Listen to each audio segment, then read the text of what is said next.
Sandy the Tinker. Before commencing my story, I wish to state it is perfectly true in every particular. We quite understand that, said the sceptic of our party, who was wont, in the security of friendly intercourse, to characterize all such prefaces as mere introductions to some tremendous blank, blank, blank, which trio the reader can fill up at his own pleasure and leisure.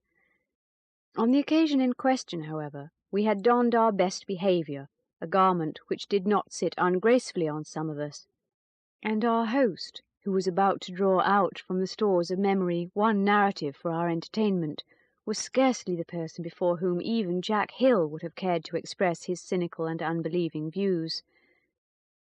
We were seated, an incongruous company of 10 persons, in the best room of an old manse among the Scottish hills. Accident had thrown us together, and accident had driven us under the minister's hospitable roof. Cold, wet, and hungry, drenched with rain, sorely beaten by the wind, we had crowded through the door opened by a friendly hand, and now, wet no longer, the pangs of hunger assuaged with smoking rashers of ham, poached eggs, and steaming potatoes, we sat around a blazing fire, drinking toddy out of tumblers, whilst the 2 ladies who graced the assemblage partook of a modicum of the same beverage from wine-glasses. Everything was eminently comfortable, but conducted upon the most correct principles. Jack could no more have taken it upon him to shock the minister's ear with some of the opinions he aired in Fleet Street than he could have asked for more whisky with his water. "Yes, it is perfectly true," continued the minister, looking thoughtfully at the fire. "I can't explain it. I cannot even try to explain it. I will tell you the story as it occurred, however, and leave you to draw your own deductions from it." None of us answered. We fell into listening attitudes instantly, and 18 eyes fixed themselves by one accord upon our host. He was an old man, but hale. The weight of 80 winters had whitened his head, but not bowed it. He seemed young as any of us, younger than Jack Hill, who was a reviewer and a newspaper hack, and whose way through life had not been altogether on easy lines. 30 years ago, upon a certain Friday morning in August, began the minister, I was sitting at breakfast in the room on the other side of the passage where you ate your supper, when the servant girl came in with a letter she said a laddie, all out of breath, had brought over from Dendaldy Manse. "He was beaten rin other way," she went on, "and he's fairly beaten." I told her to make the messenger sit down and put food before him, and then, when she went to do my bidding, proceeded, I must confess, with some curiosity, to break the seal of a missive forwarded in such hot haste. It was from the minister at Dendaldy, who had been newly chosen to occupy the pulpit his deceased father occupied for a quarter of a century and more. The call from the congregation originated rather out of respect to the father's memory than any extraordinary liking for the son. He had been reared for the most part in England, and was somewhat distant and formal in his manners, and though full of Greek and Latin and Hebrew, wanted the true Scotch accent that goes straight to the heart of those accustomed to the broad, honest, tender Scottish tongue. His people were proud of him, but they did not just like all his ways. They could remember him a lad running about the whole countryside, and they could not understand and did not approve of his holding them at arm's length, and shutting himself up amongst his books, and refusing their hospitality, and sending out word he was busy when maybe some very decent man wanted speech of him.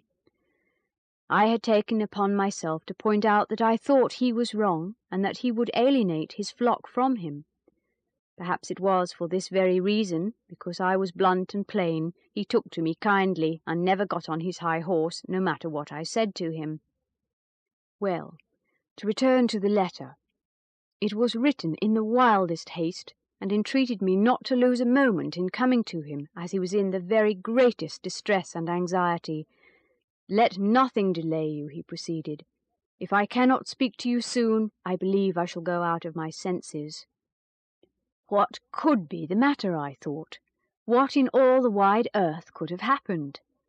I had seen him but a few days before, and he was in good health and spirits, getting on better with his people, feeling hopeful of so altering his style of preaching as to touch their hearts more sensibly. "I must lay aside southern ideas as well as accent, if I can," he went on, smiling. "Men who live such lives of hardship and privation, who cast their seed into the ground under such rigorous skies, and cut their corn in fear and trembling at the end of late, uncertain summers, who take the sheep out of the snowdrifts and carry the lambs into shelter beside their own humble hearths, must want a different sort of sermon from those who sleep softly and walk delicately." I had implied something of all this myself, and it amused me to find my own thoughts come back clothed in different fashion and presented to me quite as strangers. Still, all I wanted was his good, and I felt glad he showed such aptitude to learn. What could have happened, however, puzzled me sorely. As I made my hurried preparations for setting out, I fairly perplexed myself with speculation. I went into the kitchen, where his messenger was eating some breakfast, and asked him if Mr. Corley was ill. "I dinna ken," he answered. "He made no complaint, but he looked awful bad, just awful." "In what way?" I inquired. "As if he'd seen a ghaist," was the reply. This made me very uneasy, and I jumped to the conclusion the trouble was connected with money matters. Young men will be young men, and here the minister looked significantly at the callow bird of our company, a youth who had never owed a sixpence in his life or given away a cent, while Jack Hill, no chicken by the way, was over head and ears in debt, and could not keep a sovereign in his pocket, though spending or bestowing it involved going dinnerless the next day. "Young men will be young men," repeated the minister in his best pulpit manner. "Just as though anyone expected them to be young women," grumbled Jack to me afterwards. And I feared that now he was settled and comfortably off, some old creditor he had been paying as best he could might have become pressing. I knew nothing of his liabilities, or beyond the amount of the stipend paid him, the state of his pecuniary affairs. But, having once in my own life made myself responsible for a debt, I was aware of all the trouble putting your arm out further than you can draw it back involves, and I considered that most probably money, which is the root of all evil, and all good, Jack's eyes suggested to me, was the cause of my young friend's agony of mind. Blessed with a large family, every one of whom is now alive and doing well, I thank God, out in the world, you may imagine I had not much opportunity for laying by.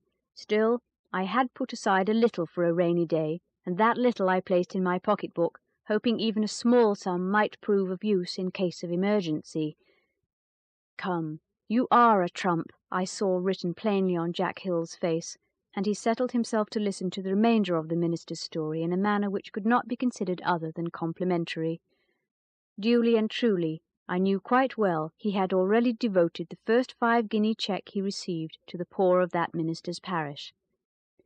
"By the road," proceeded our host, "Dendeldy is distant from here 10 long miles, but by a short cut across the hills it can be reached in something under 6. For me it was nothing of a walk, and accordingly I arrived at the manse ere noon." He paused, and though 30 years had elapsed, drew a handkerchief across his forehead ere he continued his narrative. "I had to climb a steep brae to reach the front door, but ere I could breast it, my friend met me. 'Thank God you are come,' he said, pressing my hand in his. 'Oh, I am grateful.' He was trembling with excitement. His face was of a ghastly pallor. His voice was that of a person suffering from some terrible shock, labouring under some awful fear. 'What has happened, Edward?' I asked. I had known him when he was a little boy. 'I am distressed to see you in such a state. Rouse yourself. Be a man. Whatever may have gone wrong can possibly be righted. I have come over to do all that lies in my power for you. If it is a matter of money—' 'No, no, it is not money,' he interrupted. 'Would that it were!' And he began to tremble again so violently that really he communicated some part of his nervousness to me, and put me into a state of perfect terror. 'Whatever it is, Corley, out with it,' I said. 'Have you murdered anybody?' 'No, it is worse than that,' he answered. But that's just nonsense, I declared. Are you in your right mind, do you think? I wish I were not, he returned. I'd like to know I was stark staring mad. It would be happier for me, far, far happier. If you don't tell me this minute what is the matter, I shall turn on my heel and tramp my way home again, I said, half in a passion, for what I thought his folly angered me. Come into the house, he entreated, and try to have patience with me, for indeed, Mr. Morrison, I am sorely troubled. I have been through my deep waters, and they have gone clean over my head. He went into his little study and sat down. For a while he remained silent, his head resting upon his hand, struggling with some strong emotion. But after about 5 minutes he asked in a low, subdued voice, "Do you believe in dreams?" "What has my belief to do with the matter in hand?" I inquired. "It is a dream, an awful dream, that is troubling me." I rose from my chair. "Do you mean to say," I asked, "you have brought me from my business and my parish to tell me you have had a bad dream?" "That is just what I do mean to say," he answered. "At least it was not a dream, it was a vision. No, I don't mean a vision.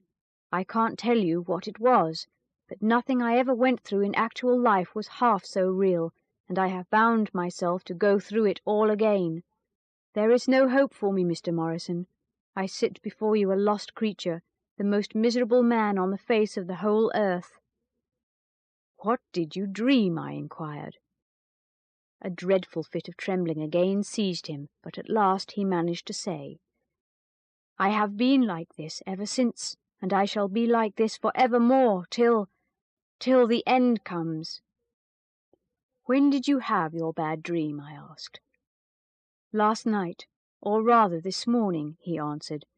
"I'll tell you all about it in a minute," and he covered his face with his hands again.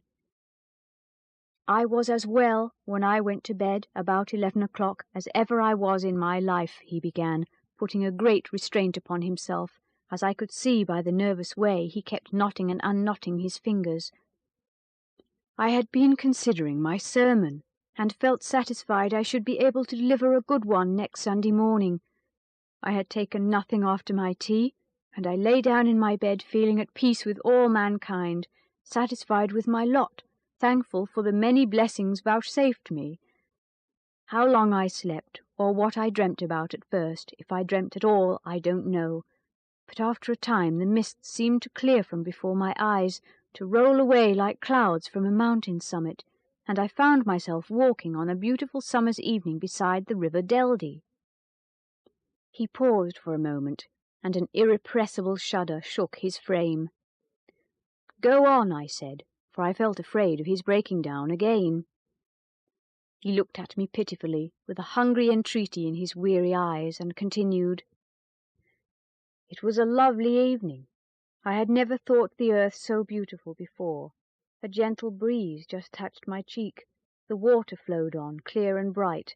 The mountains in the distance looked bright and glowing, covered with purple heather. I walked on and on till I came to that point where, as you may remember, the path, growing very narrow, winds round the base of a great crag and leads the wayfarer suddenly into a little green amphitheatre, bounded on one side by the river and on the other by rocks that rise in places sheer to a height of 100 feet and more. "I remember it," I said. "A little farther on 3 streams meet and fall with a tremendous roar into the witch's cauldron. A fine sight in the winter time, only that there is scarce any reaching it from below, as the path you mention and the little green oasis are mostly covered with water."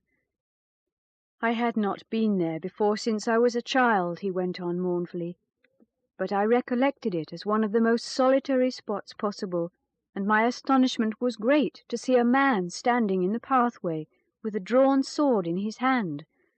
He did not stir as I drew near, so I stepped aside on the grass. Instantly he barred my way. 'You can't pass here,' he said. 'Why not?' I asked. 'Because I say so,' he answered. 'And who are you that say so?' I inquired, looking full at him. He was like a god. Majesty and power were written on every feature, were expressed in every gesture. But oh, the awful scorn on his smile, the contempt with which he regarded me.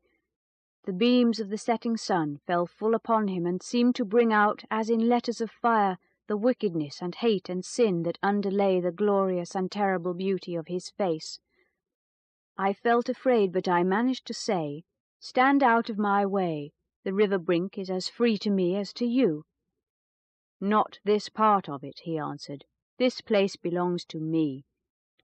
"Very well," I agreed, for I did not want to stand there bandying words with him, and a sudden darkness seemed to be falling around.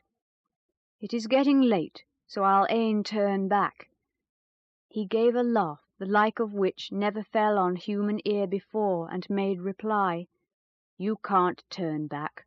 Of your own free will you have come on my ground, and from it there is no return."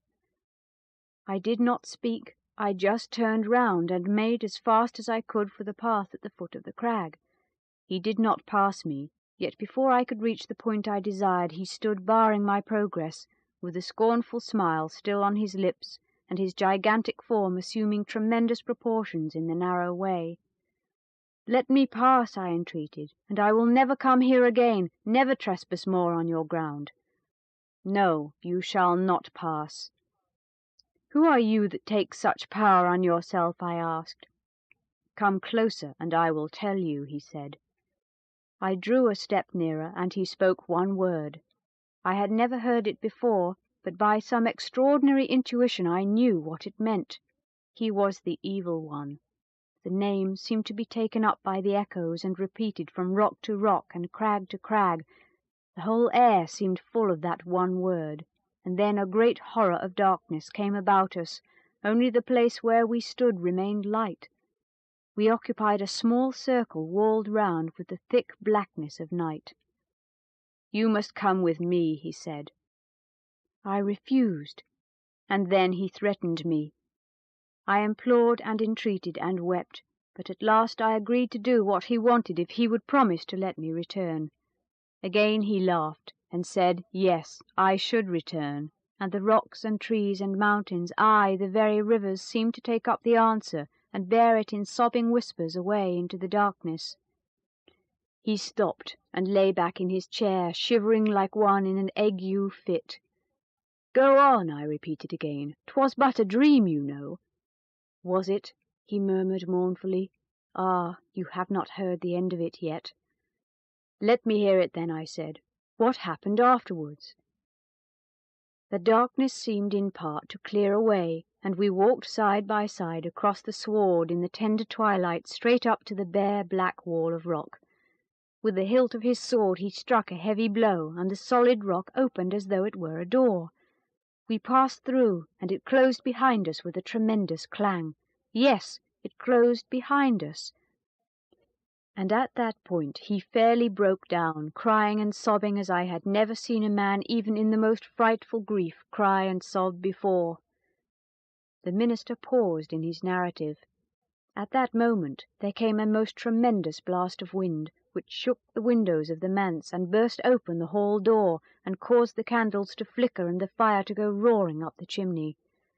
It is not too much to say that what with the uncanny story, and what with the howling storm, we every one felt that creeping sort of uneasiness which so often seems like the touch of something from another world, a hand stretched across the boundary line of time and eternity, the coldness and mystery of which make the stoutest heart tremble.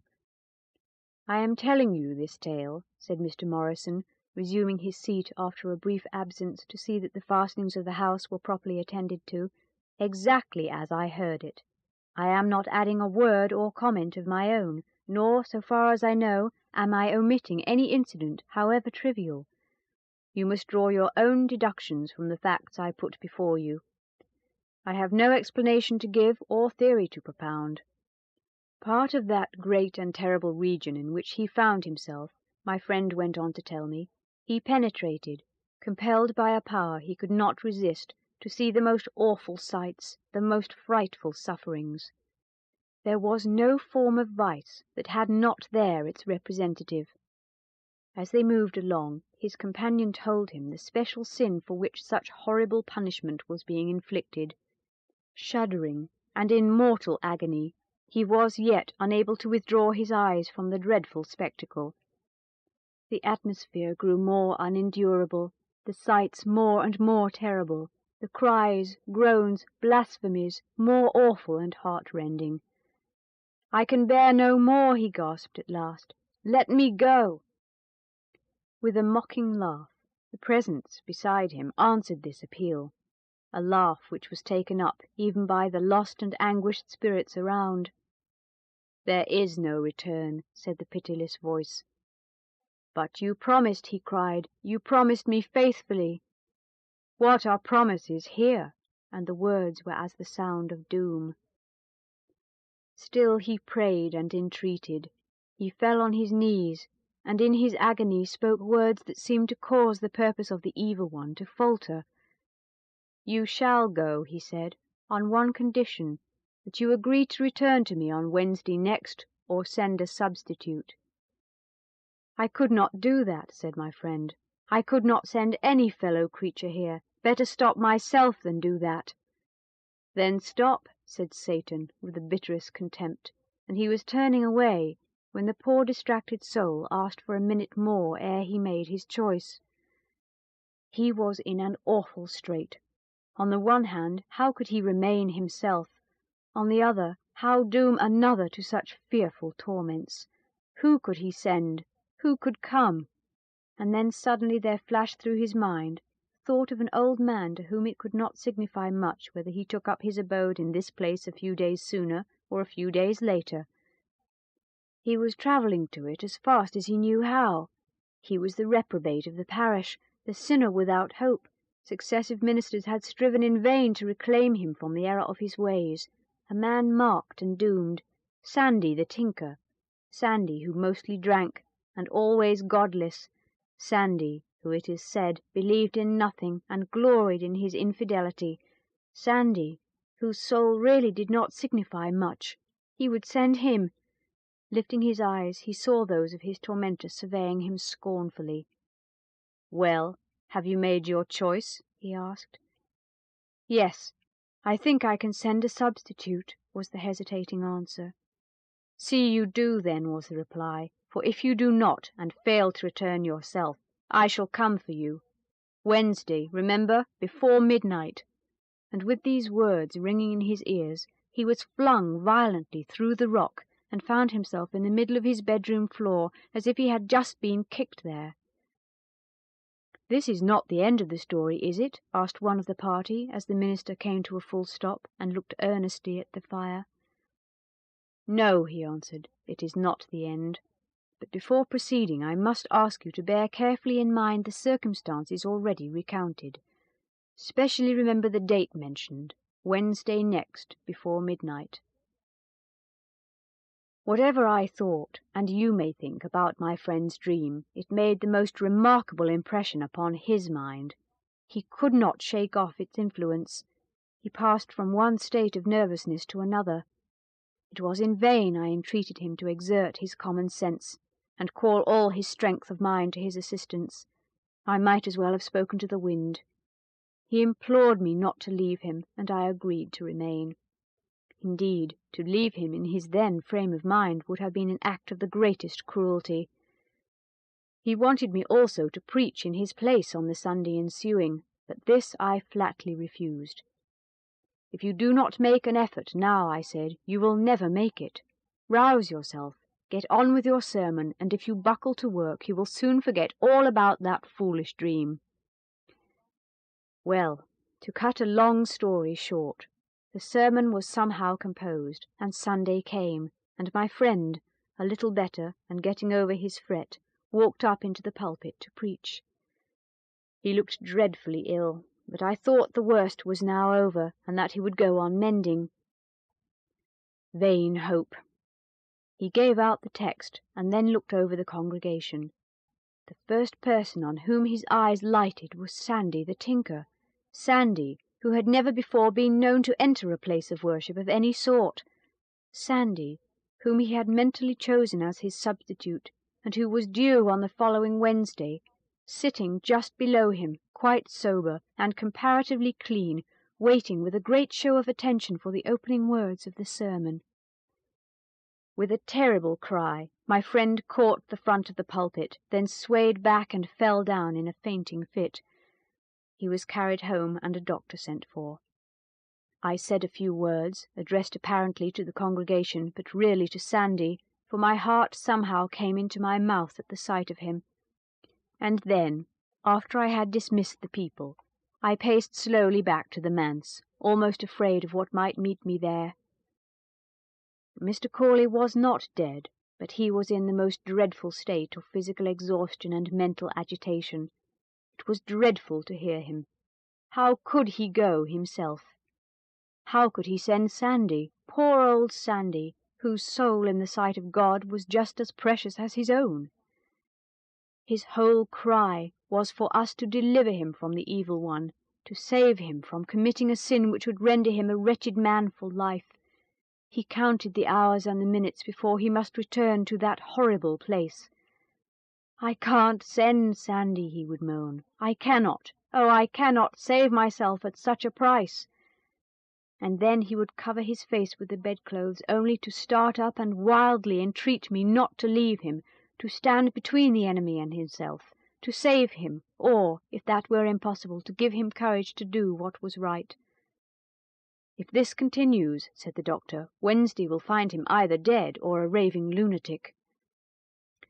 We talked the matter over, the doctor and I, in the gloaming as we walked to and fro in the meadow behind the manse, and we decided, having to make our own choice of two evils, to risk giving him such an opiate as should carry him over the dreadful interval. We knew it was a perilous thing to do with one in his condition, but as I said before, we could only take the lesser of two evils. What we dreaded most was his awaking before the time expired, so I kept watch beside him. He lay like one dead through the whole of Tuesday and Wednesday evening. 8, 9, 10, 11 o'clock came and passed. 12. "God be thanked," I said, as I stooped over him and heard he was breathing quietly. "He will do now, I hope," said the doctor, who had come in just before midnight. "You will stay with him till he wakes?" I promised that I would, and in the beautiful dawn of a summer's morning he opened his eyes and smiled. He had no recollection then of what had occurred.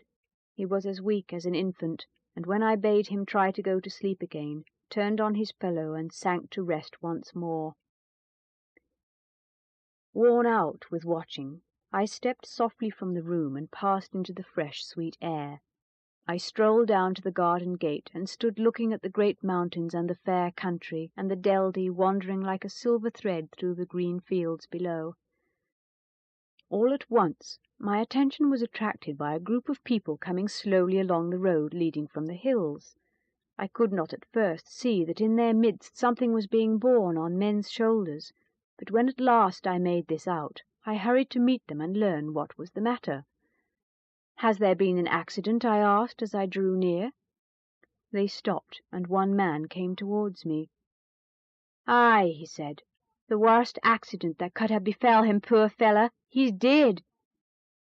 "Who is it?" I asked, pressing forward, and lifting the cloth they had flung over his face, I saw Sandy the tinker. "He had been found coming home, I take it," remarked one who stood by. "Poor Sandy, and gaed over the cliff afore he could save himself. We found him just on this side of the witch's cauldron, where there's a bonny strip of green turf, and his cuddy was feeding on the hilltop with a bit cart behind her." There was a silence for a minute, then one of the ladies said softly, "Poor Sandy." "And what became of Mr. Corley?" asked the other. "He gave up his parish and went abroad as a missionary. He is still living." "What a most extraordinary story," I remarked. "Yes, I think so," said the minister. "If you like to go round to Dendeldie tomorrow, my son, who now occupies the manse, would show you the scene of the occurrence." The next day we all stood looking at the bonny strip of green, at the frowning cliffs, and at the Deldie, swollen by recent rains, rushing on its way. The youngest of the party went up to the rock and knocked upon it loudly with his cane. "Oh, don't do that, pray!" cried both the ladies nervously. "The The spirit of the weird story still brooded over us. "What do you think of the coincidence, Jack?" I inquired of my friend as we talked apart from the others. "Ask me when we get back to Fleet Street," he answered,